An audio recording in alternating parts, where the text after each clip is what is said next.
Hi guys, happy Thursday. I'm so excited to be here. I'm so excited to keep reading.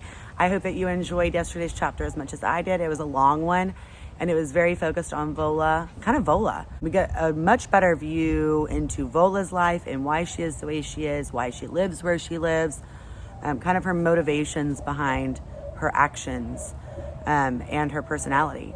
So that was interesting. We are back with Pax today for chapter 15. It's another long one, so I might need to break it up into two parts. We'll see. I just don't want to rush through the reading.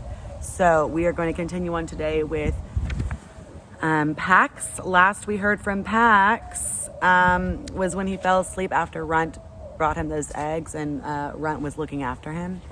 And that's the last we heard from Pax. So let's continue on with Pax with chapter 15. The sun burned through a dawn. Kitty, stop. Sorry, my other cat.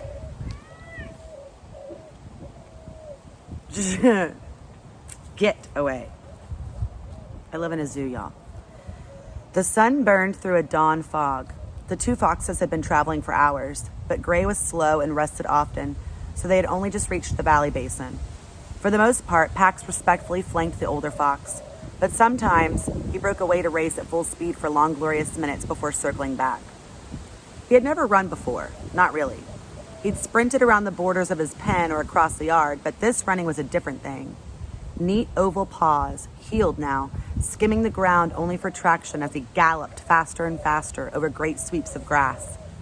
Yesterday's meal had cleared his senses and fueled his muscles, but now the eggs were gone from his belly and the smells of the warming valley brought on a powerful hunger. Where the humans were, there would be food. How far? 2 days' travel. Gray described a place of old stone walls where the earth smelled faintly of tar and hemp, bordered by a river. We will reach it by dusk. The human settlements are another day's travel beyond that. Pax did not remember human settlements. He did not remember a river. Of his home, he remembered the looming door. He remembered oaks ringing the house, the overgrown remains of a flower garden he was never allowed into, the sounds of a road. He sensed that other humans lived along this road, but he had never encountered them.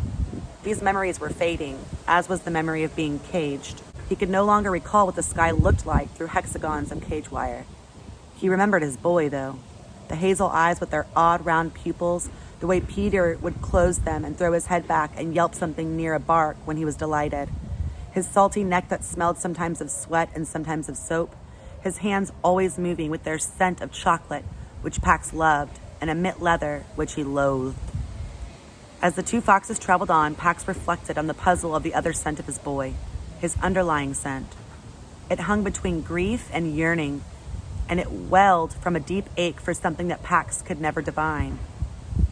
Sometimes in the boy's nest room, this grief-yearning scent was so strong that it overpowered everything else, and yet his boy made no move to acquire whatever it was he wanted so badly. Whenever Pax caught that scent, he would hurry from wherever he was to find Peter flung across his bed, clutching the objects he kept hidden in the bottom drawer of his bureau, his face set in hard ridges. Pax would nose Peter's shirt sleeve or claw up the curtains, then pretend to lose his footing and fall to the floor, anything to get his boy to play. But when the grief-yearning scent was strongest, none of his tricks would work. On those days, Peter would shoo Pax outside and shut the door. Remembering this, Pax felt the urge to run again, but not for the joy of it. This war that is coming, are you sure it will harm all in its path, even the youth? Everything. It will destroy everything. Pax nosed Gray, respectful but urgent. They must hurry. The older fox studied the younger one for a moment, then began to trot. They crossed the marshy seam of the valley and climbed the rocky cliffs, shoulder to shoulder this time. At the top of the rise, the two foxes stopped. Gray was panting hard. Ahead, the pines towered up, promising long, cool pools of shade. But the markings here were strong. The challenger hunted this territory, and the threat in his scent was unmistakable. And almost immediately, the ground beat with the light staccato of paws tearing towards them. Pax and Gray had barely braced themselves when the tawny fox burst from the underbrush, lips curled in a snarl, tail lashing. Pax shrank back, but Gray advanced calmly, his body lowered enough to declare non-aggression. We are only passing through. The challenger ignored the peaceful greeting and sprang, hitting the old fox hard in the flank and pinning him down, then sank his teeth into Gray's thin neck. At Gray's pained scream, Pax's guard hairs lifted and his heartbeat quickened. His muscles thrummed with the fury he'd known only once. In the early days with his humans, the father had raised a hand to the boy, and Pax had shot across the room without thought, small kit teeth tearing fiercely through the man's pant leg. Now, as it had then, his back arched and a low growl rumbled deep in his throat.